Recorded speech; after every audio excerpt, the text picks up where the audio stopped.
A gente está acompanhando com muito interesse essa guerra tarifária, porque ela não é uma guerra tarifária, né? Guerra tarifária reduz aquilo que a gente está vivendo, que é o maior choque entre países gigantes no campo comercial que a história conhece, registra. Existem vários episódios envolvendo choques comerciais, mas assim, um choque global dessa natureza a gente desconhece. E aí existe uma dúvida. Onde é que isso vai parar? Quando vai parar? Quem é que pode fazer isso parar? É muito difícil que isso pare no curto prazo por pressões externas. É muito mais provável que isso encontre um caminho para um desfecho um pouco menos grave por pressões internas. E eu explico. O Elon Musk foi anunciado como a grande estrela do governo Trump. O homem mais rico do mundo, trabalhando para o presidente da República. Qualquer um receberia essa possibilidade, sendo presidente da República, ter um personagem desse tamanho como uma dádiva, né? O sujeito usando a sua inteligência, a sua inventividade para trabalhar para o governo. E ele começou a arrumar muitos conflitos externos com as corporações, com as declarações estabanadas, críticas de democratas, críticas de empresários. Mas foi quando ele começou a criar confusão interna que passou a dar ruim. O Elon Musk agora já se fala, e tem muitas reportagens no final de semana, da relação dele com o Trump, e meio que já favas contadas que cedo ou tarde ele vai embora. Já não está dando. Brigou com o secretário de Estado, brigou com várias pessoas, então a coisa desandou quando a confusão e a pressão contra ele veio de dentro para fora, e não de fora para dentro, de dentro para fora. E em geral é assim que o poder se rearranja. Quando a solidez do assessor do presidente, ou a solidez da política que o presidente está implementando, ou a solidez do caminho que o presidente está implementando, começa a perder viço de dentro para fora. Vamos para um caso pequeno pelo tamanho.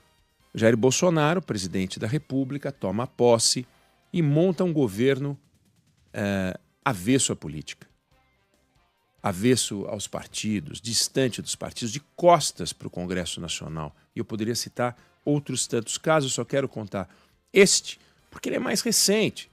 Senão a gente teria que lembrar e beber na história mais antiga, mas a gente vai encontrar vários casos de presidentes, de governantes que se reposicionaram em função de reações internas. Bom, o presidente deu as costas para o Congresso. Na gestão do dia a dia, ele começou a sentir que as pautas do seu governo começaram a não andar. Ele começou a sentir que as relações passaram a azedar. Resultado, abraçou o Centrão para tentar se posicionar e se reposicionou. Do contrário, teria grandes problemas. Citei o caso do Elon Musk para falar do que está acontecendo nesse momento, que é uma reação que está vindo das pessoas que apoiam, ou apoiaram, ou eram simpáticas ao Elon Musk, ao Donald Trump e à sua política tarifária, e que começaram a falar. Mas não a falar só com o Donald Trump, mas a falar para fora. Então, por exemplo, um bilionário, Ken Langone, que é cofundador de uma grande empresa chamada Home Depot, doador republicano de longa data, ele deu uma entrevista ao Financial Times dizendo o seguinte: o presidente dos Estados Unidos está mal aconselhado. A tarifa de 46% sobre o Vietnã é besteira. Olha o linguajar. A tarifa adicional sobre a China, não essa que o Trump promete agora, mas a original, é muito agressiva e não dá uma chance de negociações sérias funcionarem.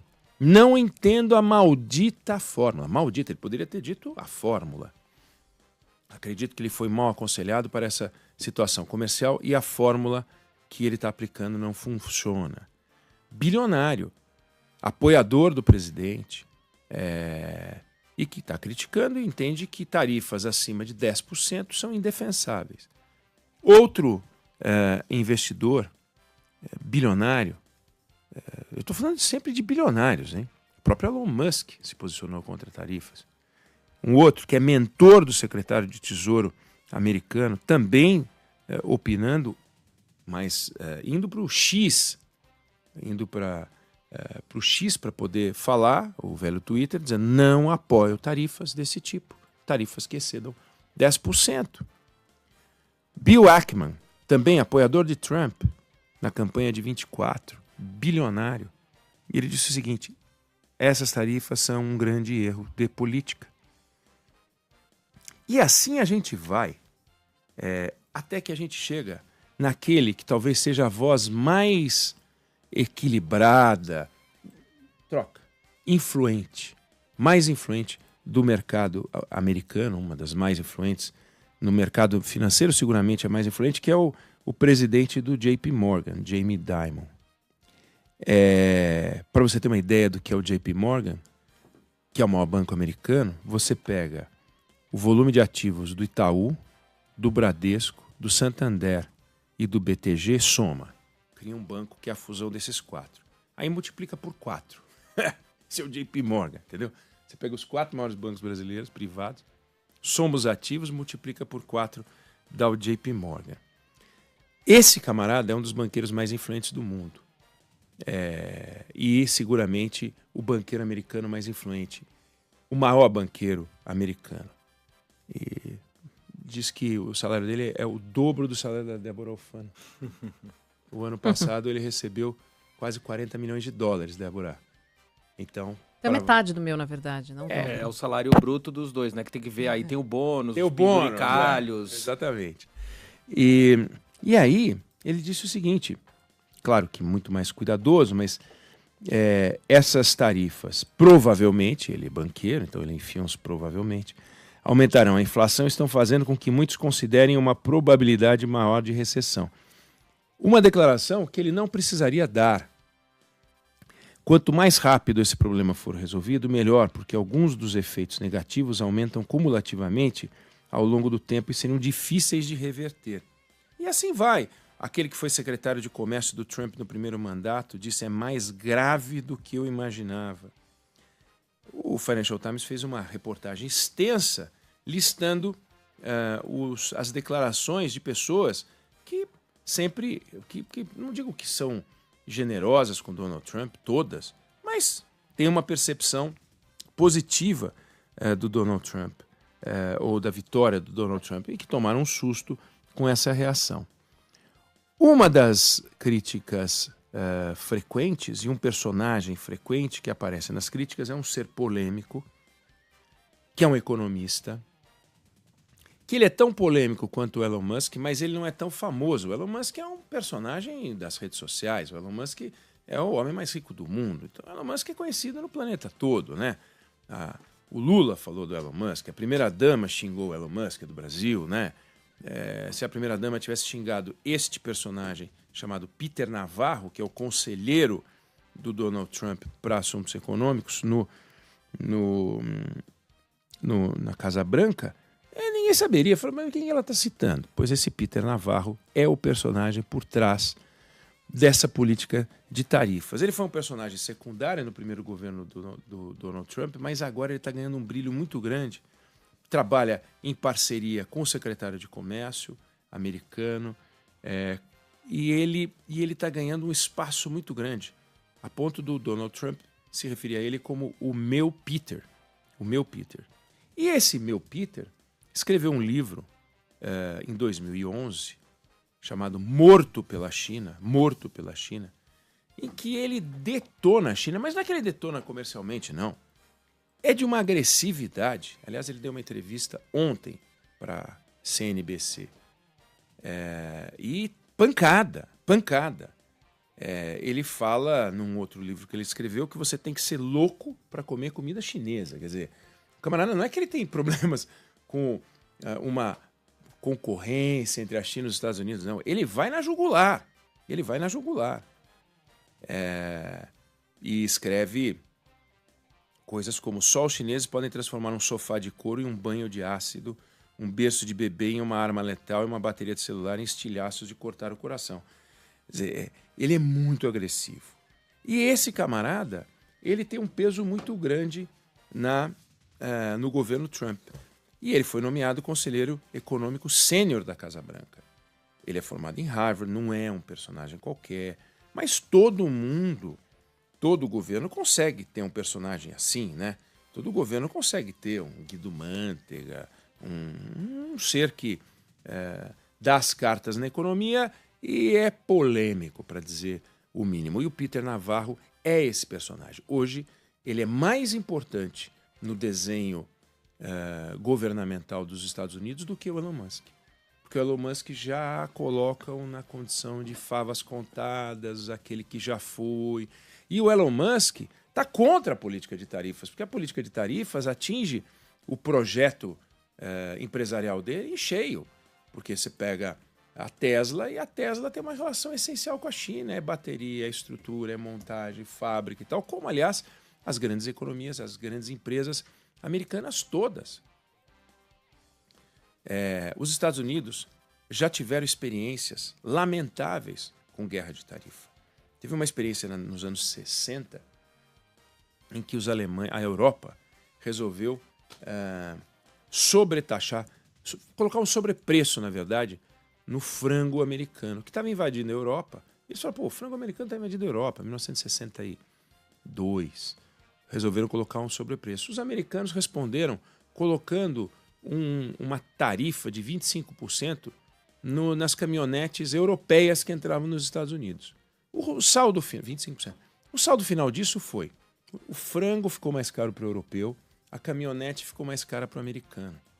No primeiro governo do Donald Trump, ele sobretaxou também certos produtos. E ele até conseguiu, pontualmente, levar algumas fábricas para os Estados Unidos. Levou a LG, levou a Samsung para produzir máquina de lavar.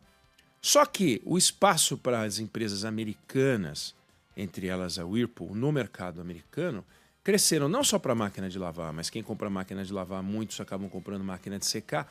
Os preços da máquina de lavar subiram, os preços da máquina de secar subiram. Os americanos passaram a gastaram 1,5 bilhão a mais de dólares por ano em função disso, e a arrecadação tributária, efeito da geração de empregos, foi de pouco mais de 80 milhões de dólares. Ou seja, muito pouco. Quando fizeram as contas de quantos americanos gastaram a mais na comparação com o número de empregos que foram gerados, cada emprego gerado custou para os americanos mais de 800 mil dólares. Agora já tem estimativa de que cada emprego pode custar mais de 600 mil dólares. Ou seja, uma troca absolutamente alucinada, mas que Peter Navarro defende e o que Donald Trump defende.